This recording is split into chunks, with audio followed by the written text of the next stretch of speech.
Galera da primeira série, bom dia, que beleza, hein?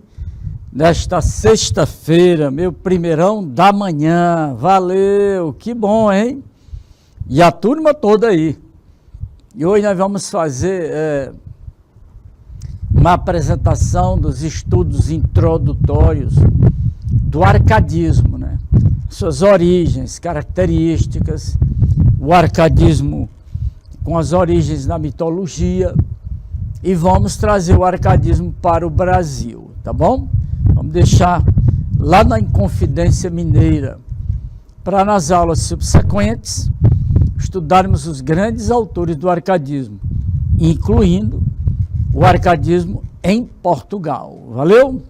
Que beleza, então, ó, juntinhos, neste 16 de setembro, que beleza. E então? Então, a literatura brasileira, da era colonial, olha aí, né? Cuidado, no Brasil são duas grandes eras. A era colonial e a era nacional, né? Que é a partir do romantismo, né? E aí nós vamos ver as origens, fazer um paralelo do arcadismo na Europa, né? E no Brasil também. Então vamos conhecer o contexto, né, do arcadismo europeu e como o arcadismo aconteceu, né, aqui no Brasil, né, o início do arcadismo. As ideias começaram a se movimentar no final do século XVII e todo o século XVIII, né, até explodir a Revolução Francesa de 1789. É uma data magna, né, para o mundo, para o Ocidente, né? É algo extraordinário, né? A Revolução Francesa, porque mudou toda a mentalidade nesses mais de 200 anos de Revolução Francesa, né? E bem antes da Revolução Francesa, alguns anos antes, nós tivemos a independência dos Estados Unidos, também foi um marco importante, né, nesse processo de mudança de mentalidade. Que legal, que bom, né? Então, tá aí, vamos conhecer, vamos lembrar aqui, nessa linha do tempo, né, da literatura brasileira, vamos lembrar aqui onde nós estamos, né? Que nós começamos bem antes aqui, na Idade Média, claro, né? E bem aqui, ó, a partir de 1836, nós temos a Era Nacional. Então, a Era Colonial, o quinhentismo, o Barroco, o Arcadismo, né? O Barroco, como é 1600, né? Então chama seiscentismo também.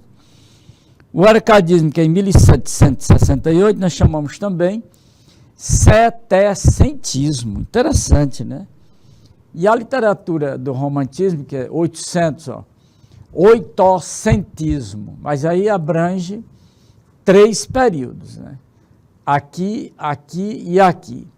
Porque a partir de 1902, aí nós temos o pré-modernismo, e vem até os dias atuais. Olha aí, olha como é interessante, né?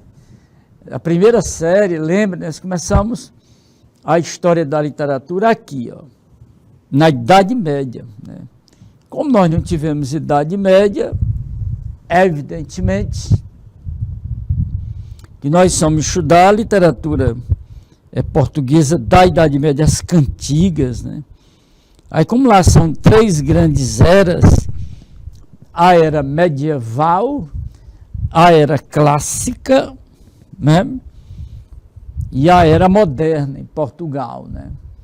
E no Brasil, 2 eras. A era colonial, com mais de 300 anos, mais ou menos, a partir da Carta do Caminho, né? E a Carta do Caminho é 1500, né? Então, mais de 300 anos, né? E aí vem a literatura do pós-independência, até os dias atuais, ou seja, são 200 anos, né? O bicentenário este ano, hein? bem badalado, bem comentado, né? É uma coisa muito interessante. Então, a primeira série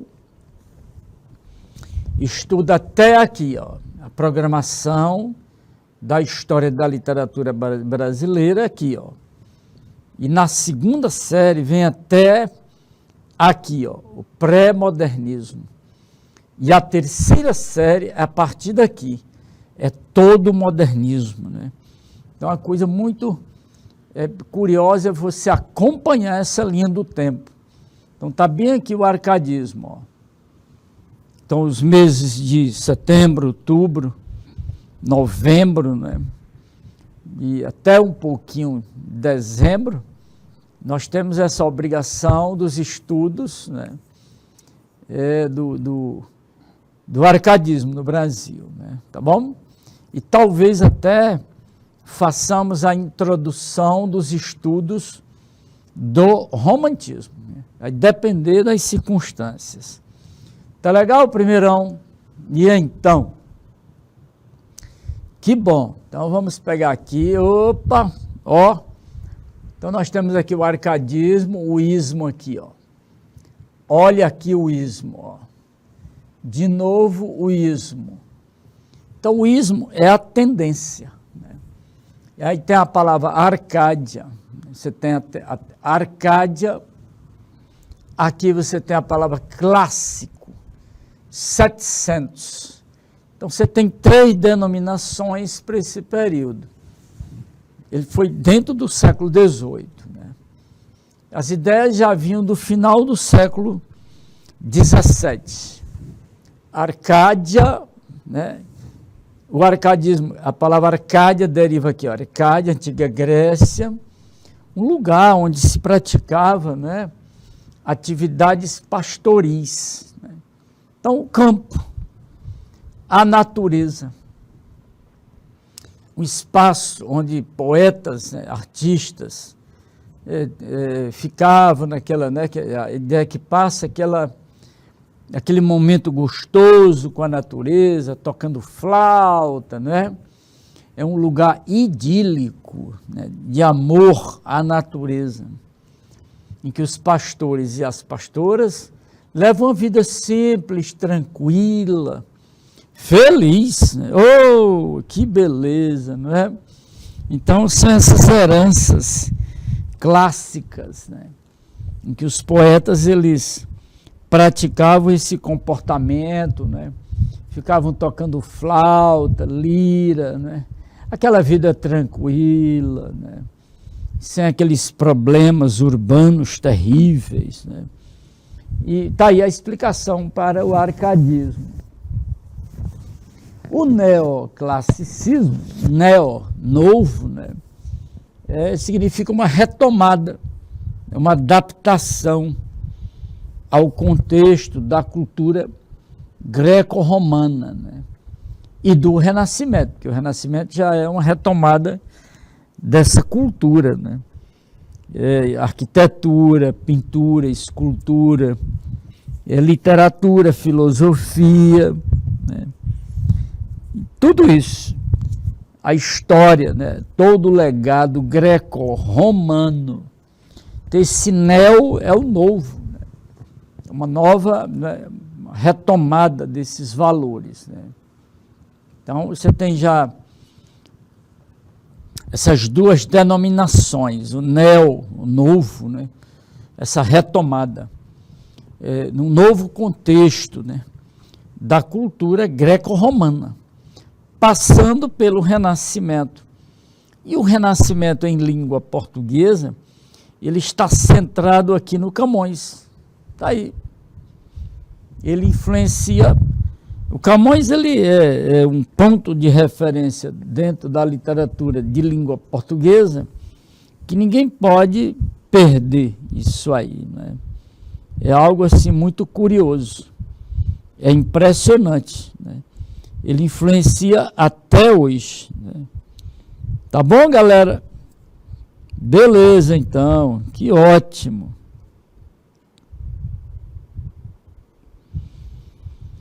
Bom, então aí as origens do arcadismo, né, que está na Arcádia, que é uma região antiga, região da Grécia, onde ficavam os deuses. Olha que coisa, né? Pastores, né? Poetas pastores, né? Que tocavam lira, flauta, né? E ficavam naquele idílio amoroso, né? Que é algo assim muito interessante, muito belo, né? Esse gesto com a natureza, né? Fugindo dos problemas da vida urbana, né? Tem uma expressão latina, fugere urbem, né? É a fuga, né, da cidade para o campo, né? Isso é uma coisa que persegue quem mora nos grandes centros urbanos, né? É aquela vontade do final de semana o sujeito se mandar para o interior. Olha, interessante isso, né? E é exatamente isso que acontece. É o sujeito sair do sufoco, né, da vida urbana, né? Sufoco do dióxido de carbono, das buzinas, apitos aflitos, né? As buzinas aflitas, né? E tudo mais, né? Então você tem o arcadismo aí. A explicação, né? E a palavra Arcádia, nesse período aí do arcadismo, né? Ela também conota academia. As pessoas criavam a academia, aí se filiavam a ela com nomes de pastor, da mitologia, né? É Critilo, é Dirceu, né? E Termindo, esses nomes assim, Árcades, de pastores Árcades, né? Muito curioso isso. Não é uma grande literatura, mas é uma literatura muito graciosa, porque ela está apoiada na tradição, né? E aí tem grandes nomes da Grécia e da antiga Roma, nomes de autores ligados a isso aí. Bom, a arte, a literatura e a arte em geral do arcadismo está ligada ao iluminismo. Opa, olha aí, galera. A Europa, né, na segunda metade do século XVIII, né, passou por transformações assim absurdas, né? Transformações sociais, econômicas, políticas, ideológicas, né? Isso tudo foi mudando a mentalidade, né? Gerando um panorama diferente. As monarquias absolutistas foram caindo, né? E a mentalidade da burguesia foi tomando conta. Burguesia e povo juntos, né, derrubam a aristocracia, né, que é uma classe que está colada, né, nessa força da monarquia, né. E então cresce o poder da burguesia, que vai derrubar a aristocracia, né, e os regimes absolutistas, e vão ocupar com uma ideia diferente, ideia republicana, né? Ideia assim, democrática. E no século XVIII aconteceu, a Inglaterra tornou-se uma nação muito poderosa, uma potência, por conta da Revolução Industrial, né? As colônias da Espanha e de Portugal, né, geraram muito ouro, diamante, e essa dinheirama toda foi gasta na Inglaterra. Com isso aconteceu essa contribuição, digamos, para mudar, né, a economia inglesa e causar essa primeira revolução industrial, né, na Inglaterra. Imagine que coisa curiosa, né? Então aconteceu essa revolução industrial inglesa, né? E aí, durante mais de 2 séculos, praticamente, a Inglaterra tornou-se a primeira potência mundial do mundo novo, né? Do mundo moderno, né? Olha aí. E aí vem 2 acontecimentos históricos que mudam tudo, né? A independência norte-americana de 1776 portanto, mais de 10 anos antes da Revolução Francesa, né? Mas foi a Revolução Francesa que mudou o quadro. Mas tudo isso apoiado no iluminismo.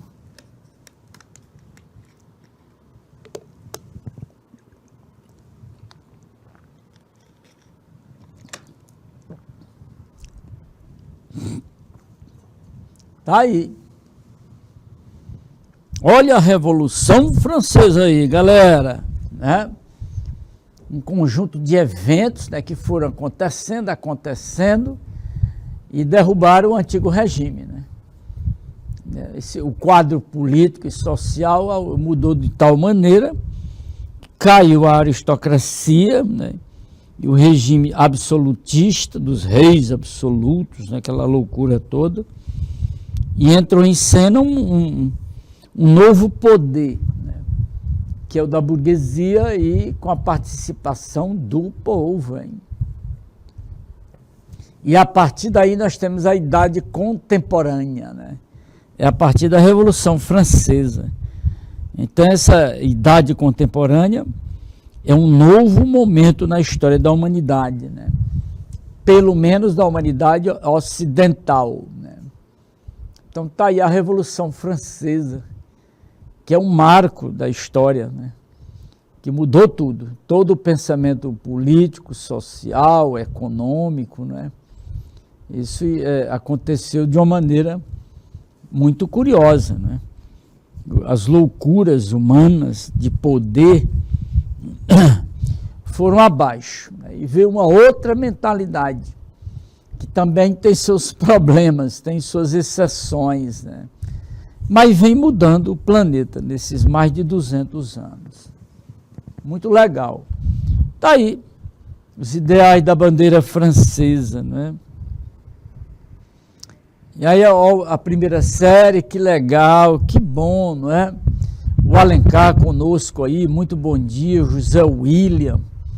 Vamos que vamos, José William e Alencar, né? Vamos avançar, porque no próximo ano vem a segunda série, então vocês já estão num processo de amadurecimento do nível médio, né? Para se ajustar a um conhecimento diferenciado.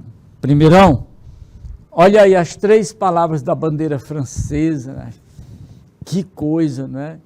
Os ideais de liberté, égalité e fraternité, né? São utopias que o humano precisa, né, se alimentar disso, né, dessas utopias, né? É algo muito curioso, muito belo. A bandeira francesa dos seus filósofos, dos seus revolucionários. Mesmo depois da Revolução Francesa, as coisas se complicaram muito, porque as facções passaram, né, a disputar o governo, disputar o poder. E aí mais banho de sangue, né? Coisa incrível, impressionante, né? Até a França encontrar o seu caminho republicano, né, democrático, a França sofreu 4 revoluções, não foi só uma não, hein? Cuidado com as aulas de história, porque a França teve 4 revoluções para poder estabelecer, né, e consolidar o seu caminho republicano democrático, né?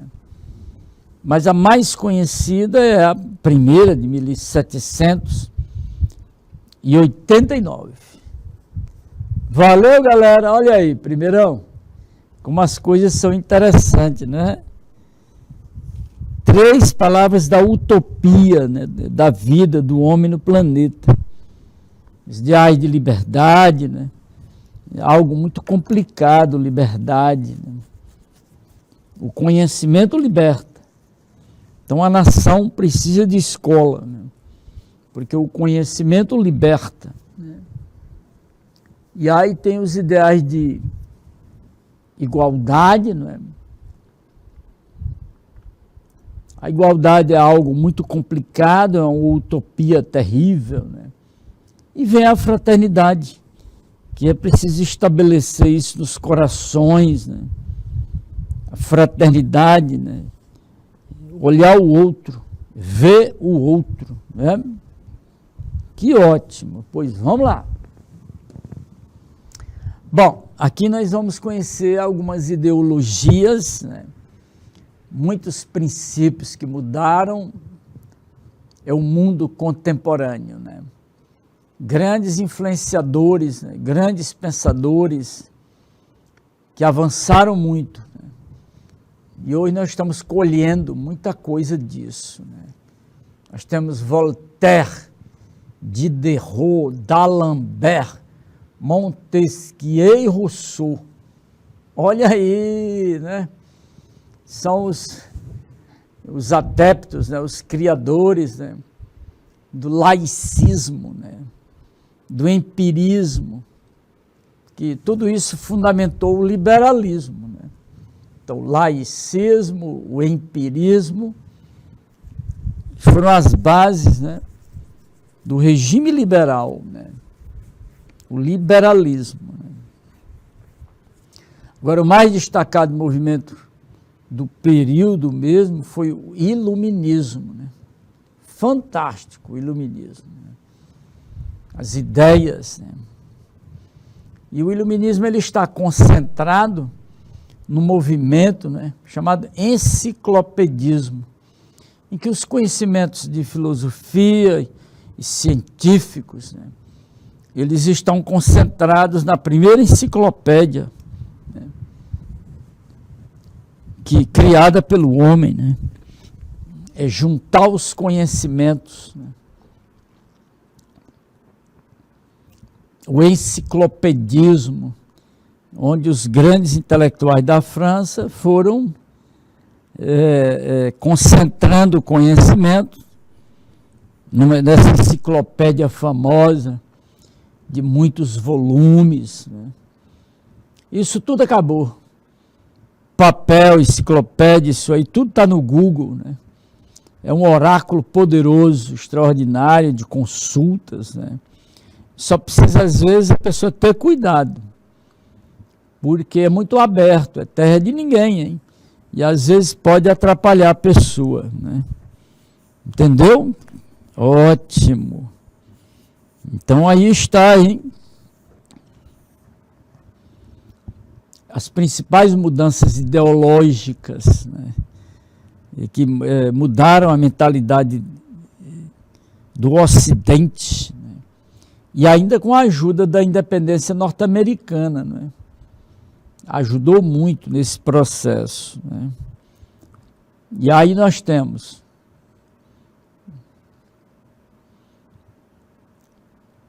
no século XVIII, né, nós temos essa força de ideias e princípios, né, e muito conhecimento filosófico e científico que ficaram concentrados na enciclopédia famosa, né?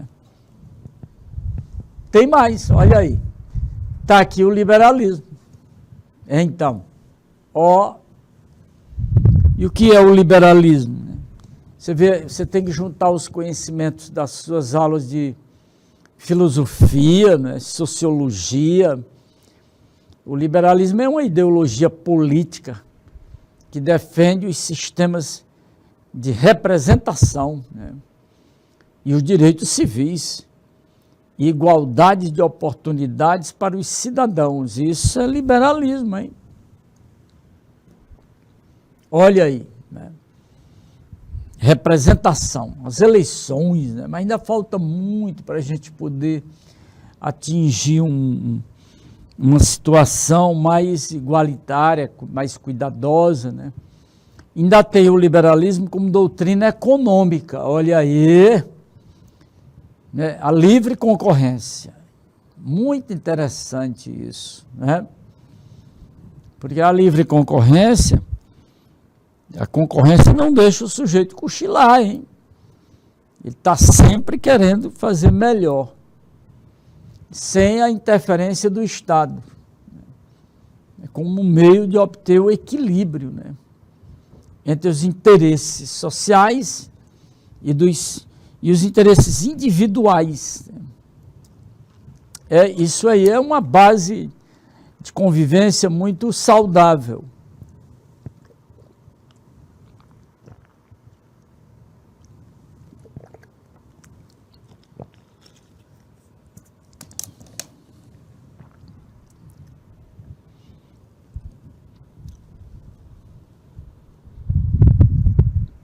Está vendo aí o liberalismo?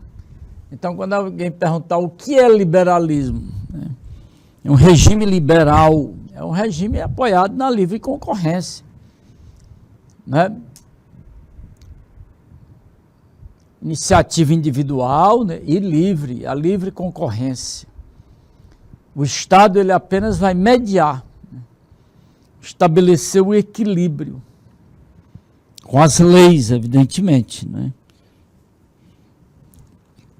Vocês viram um posto que tinha R$5,05, aí outro lá na frente, R$4,98, outro R$4,97. Então vai indo, né? O combustível está descendo, está despencando, né? Porque os postos estão concorrendo, é a livre concorrência, né? Isso é algo muito interessante. E seria melhor ainda se tivesse uma outra grande empresa, né, assim ao lado, para concorrer com a gigante, com a estatal gigante. Aí baixava muito mais, né? Olha como é curioso isso, né? O Estado media, né, com as suas leis e órgãos fiscalizadores, né? Isso aí é o principal. Isso é ótimo. Isso é importante, né?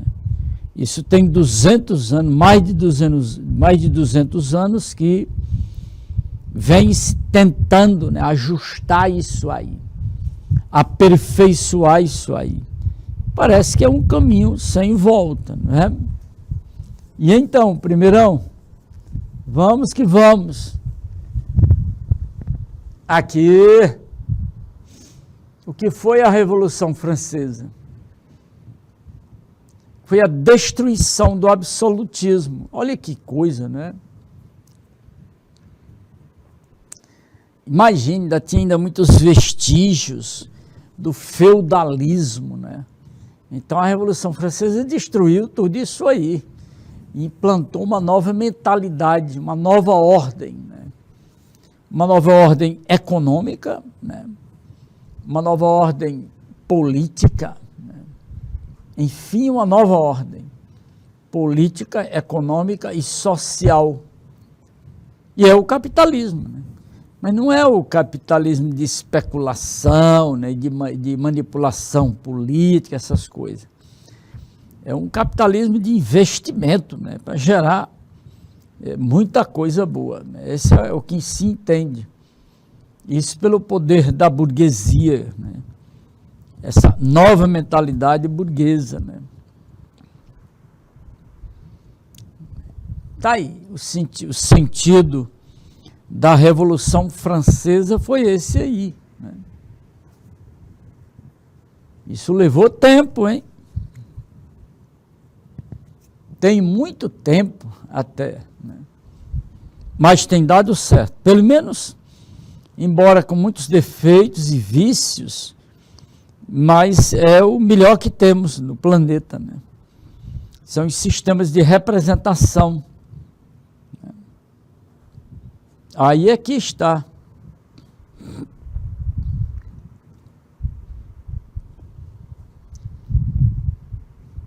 A Revolução Francesa significou isso aí, a destruição do antigo regime, ancien régime, como ele chamava, né? Antigo regime, né? Muito legal isso aí. E aqui, ó, o que é o laicismo? O Estado laico. Vez por outra alguém está falando isso, né? É o Estado que se separa, né? Cada um para o seu lado, né? são independentes, o Estado e a Igreja. Um não pode interferir no outro. Ou seja, os governos, né, economia, educação, essas coisas, têm que ser exercidos por leigos. Aí é outra história. Aqui nessa representação aqui, você tem o professor, né, simbolizando uma educação laica. Né? Isso partiu de dois filósofos, Locke e Hume, né, baseados no empirismo. Né? Isso é uma corrente filosófica que mostra que todo conhecimento humano deva ter uma experiência sensível, né? Deva ter sido experimentado isso aí. É o empirismo. Né? O fundamento maior é esse aí. Você diz assim, o que é que tem a ver a literatura com isso? Tem tudo. Porque você precisa desse contexto. Porque o artista vai passar depois como uma esponja, né? E vai limpando, revelando o que está escondido. Né? Isso é feito pela literatura, não é pela história. Né? A literatura vai onde a história não consegue chegar, porque vai pela imaginação.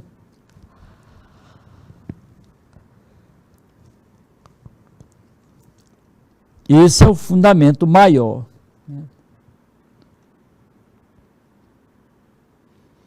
Tudo bem aí, primeirão? Que ótimo, né? Esse é o fundamento, hein?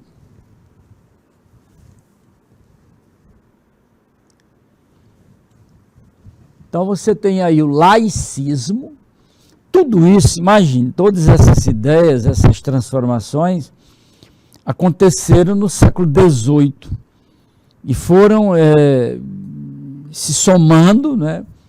Até explodir com a Revolução Francesa, em 1789.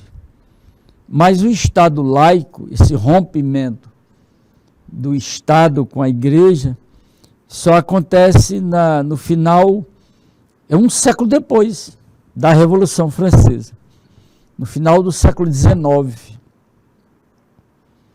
onde a Igreja procurou o seu rumo, ou seja, as suas atitudes, mas não deixa de interferir, é impressionante. Hoje mesmo teve divulgaram uma entrevista do Papa, né? Ele opinando sobre o fornecimento de armas para a Ucrânia, imagine, né? Até hoje ainda acontece esse tipo de situação. Ou seja, a igreja não se ocupa exclusivamente da questão religiosa. Há intromissão na questão política. É uma coisa muito curiosa, muito interessante, né? Pois é isso, primeirão. E a literatura vai refletir tudo isso aí, hein? Olha aí. Características e temas que vamos encontrar nos textos literários da época e que sobrevivem pelas publicações, né? Você vê uma casa, né? A fumaça, tem fogo na cozinha, né? E o verde, a natureza linda, não é? A ideia que passa, tranquilidade, né? Razão, né? Bom senso. E então, na literatura, eles procuram imitar, olha o detalhe, a imitação, né, do que é a vida no campo. Para isso, você precisa usar a razão. A razão e a ciência iluminando a condição humana. Né? Isso é um postulado muito forte. Né? Razão e ciência. Né? É o caminho, estamos avançando. Né? Mas apoiado também na simplicidade, na clareza, no equilíbrio. Isso no sentido de combater as loucuras do barroco, né? O autor barroco, ele é um autor perturbado, né? Cheio de conflito. Já os autores árcades não, são simples, né? Contato com a natureza, o pastoreio, o amor galante, não é? É a Arcádia. Arcádia que tem os seus sinônimos em academia, filiar-se à academia, né? E aí imitar a vida no campo. Olha aí que vidinha difícil essa aí, não é? Ô, vida difícil. A casa no pé da montanha, um friozinho gostoso, né? Os animais, a natureza, o riacho, oba! É aí. É o arcadismo, né? Então, os autores desse período vão procurar imitar, né, os clássicos, os autores gregos e os autores romanos que estiveram envolvidos com esses temas, né? Características e temas. Então você tem a natureza como tema principal, lógico, né? E a intenção dos autores desse período é procurar imitar os grandes autores da antiga Grécia e da antiga Roma. Virgílio, Ovídio, né, Horácio, muita gente boa aí, né?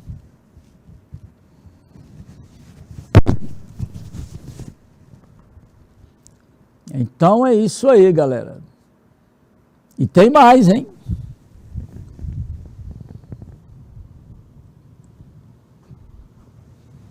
Aqui, nesse processo de imitação do mundo grego e do mundo romano, aí tem, ó, olha aqui a pintura, né? A interdisciplinaridade, literatura e pintura. Os animais, a natureza, nessa pintura aqui de Boucher. E aí, vestígios históricos, né? Da antiga Roma e da antiga Grécia. No caso aqui, os Horácios, né? O juramento dos Horácios, né?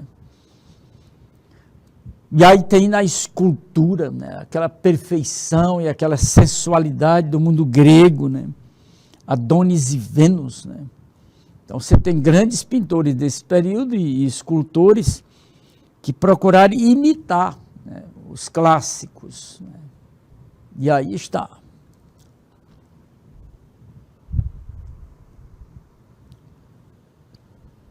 Muito bom. Que beleza nessas pinturas. Olha a arquitetura dentro desse quadro aqui, não é? Olha a natureza e o humano aqui, ó.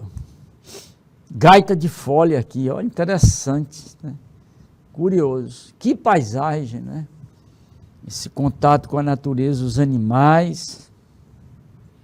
E aqui é um quadro histórico, né? Aqui é escultura.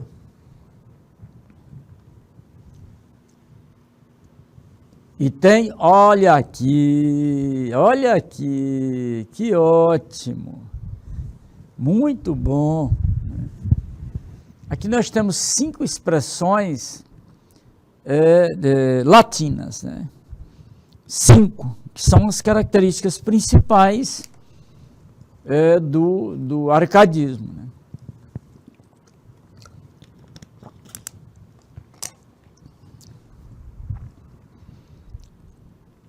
Olha as expressões como são curiosas, né? O locus amenus, né? É você buscar um lugar de amenidades para passar o final de semana, um lugar aprazível, né? Gostoso, né? E buscar atitudes assim simples, né? De contato com a natureza. O bom senso das coisas cotidianas, né? É o que eles chamam de aurea mediocritas, né? É quando a pessoa diz assim, não, a minha vida está muito simples, muito medíocre, não é pejorativo, né? quando a pessoa diz mediocridade, né? Não, tem um sentido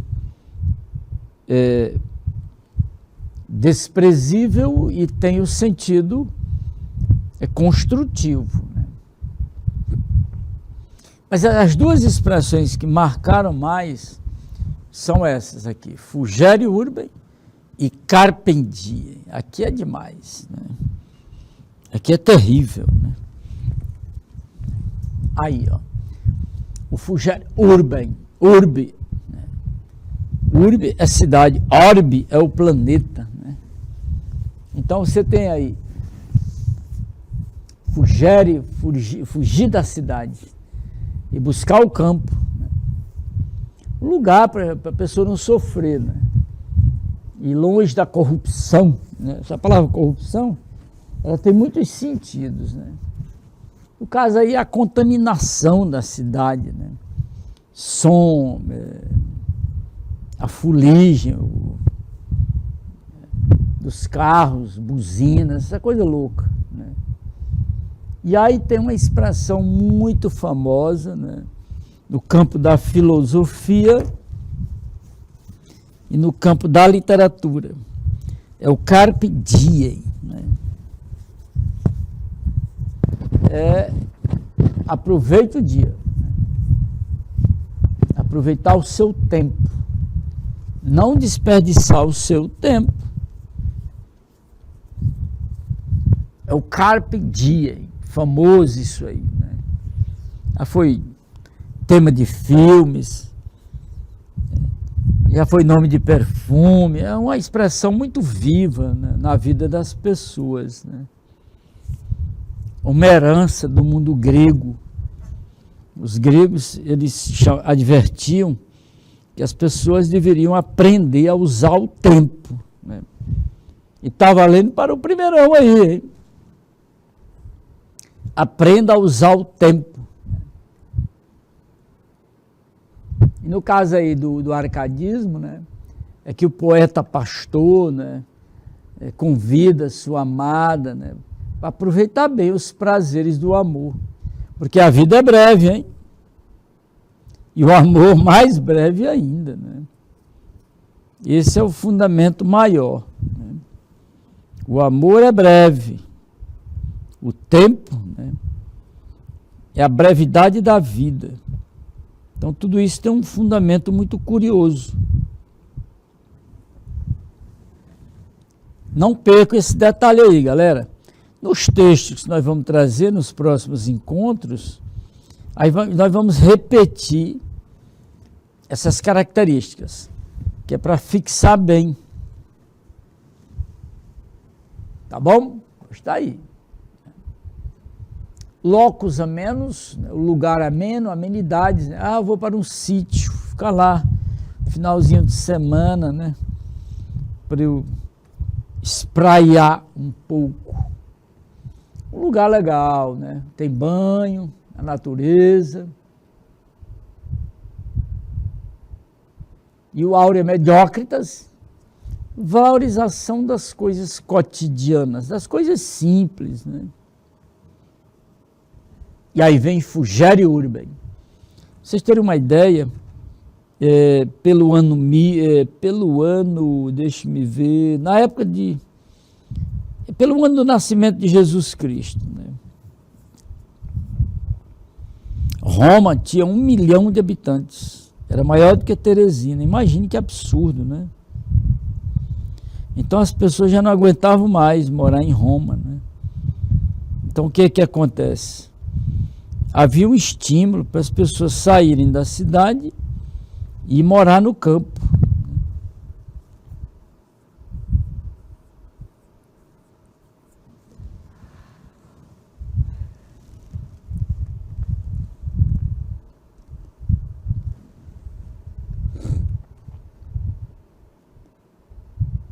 E a outra expressão destacada é carpe diem. Teve um filme muito bonito que eu recomendo aí a galera da primeira série, né? É Sociedade dos Poetas Mortos, né? Que é exatamente a essência do filme, é essa expressão aqui, carpe diem. Né? Muito interessante isso aí. Pois vamos que vamos. Então, a poesia lírica do arcadismo, né? Aqui eu trouxe um trechinho do Cláudio Manuel da Costa, né? Torno a ver-vos, ó montes, né? O destino aqui me torna a pôr nestes oiteiros, onde um tempo os gabões deixei grosseiros, pelo traje da corte rico e fino. Olha que coisa curiosa, né? Está aqui, eu vejo essas montanhas, né? Onde eu me vestia simples, e aí vou para a corte, né? No caso, Portugal, né? Lá, vestido de trajes finos, né? E ricos, né? Então, exatamente o contrário é do campo, né? Dos montes, quando ele diz, ó montes, aqui me torna pôr nestes oiteiros, né? Interessante, os oiteiros, né? O campo como locus amenus, né? Livre das mazelas, né? O campo ele liberta das mazelas, né? Então é um choque com a cidade, né? Que a cidade é considerada violenta, né? Um lugar de corrupção moral, né? Muito bom. Tem mais, galera, vamos lá. Aqui o arcadismo no Brasil era colonial, né? E o que é o arcadismo, né?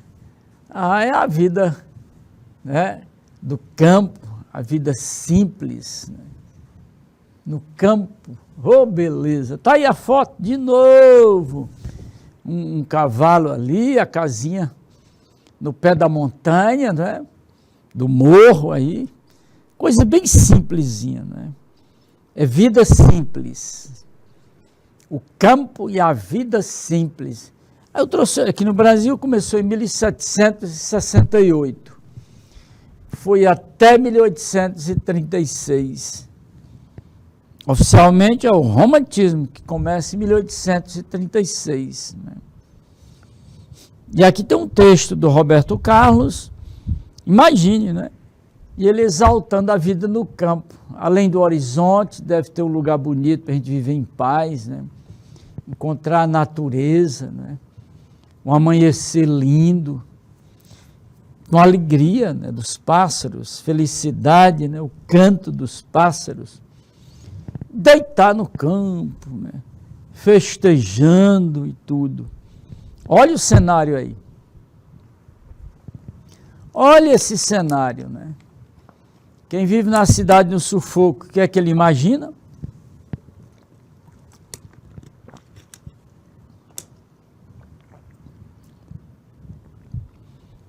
Imagina isso aí.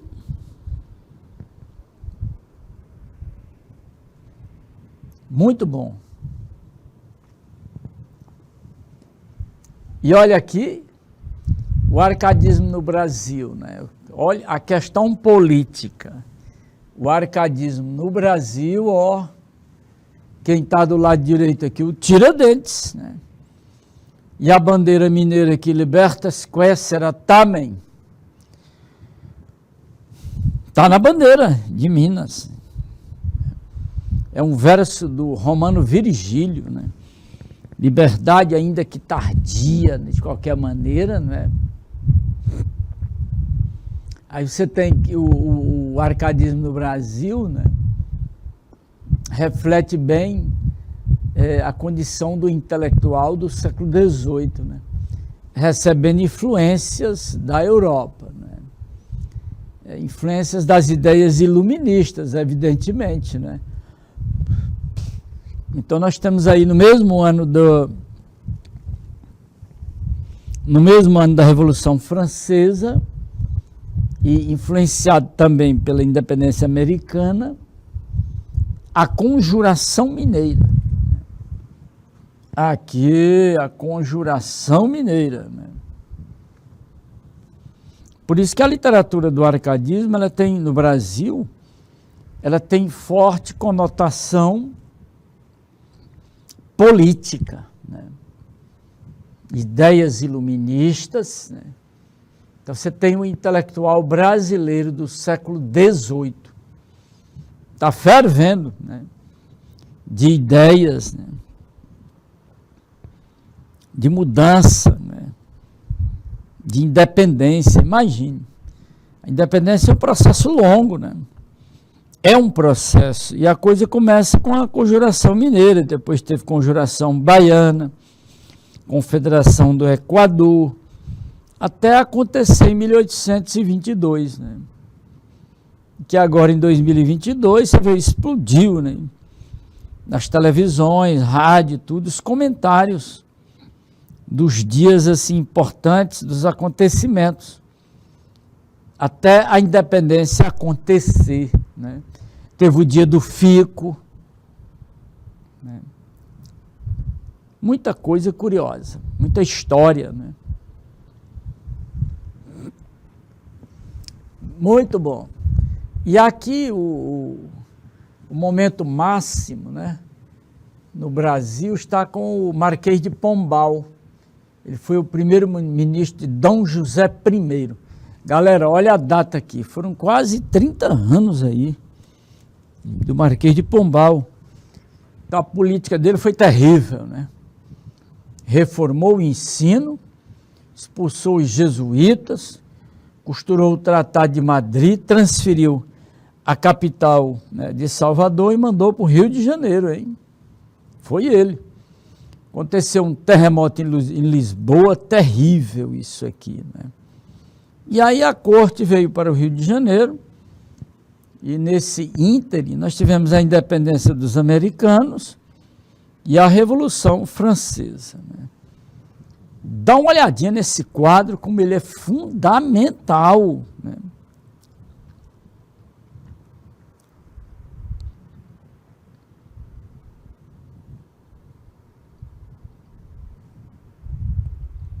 Aê, tá vendo?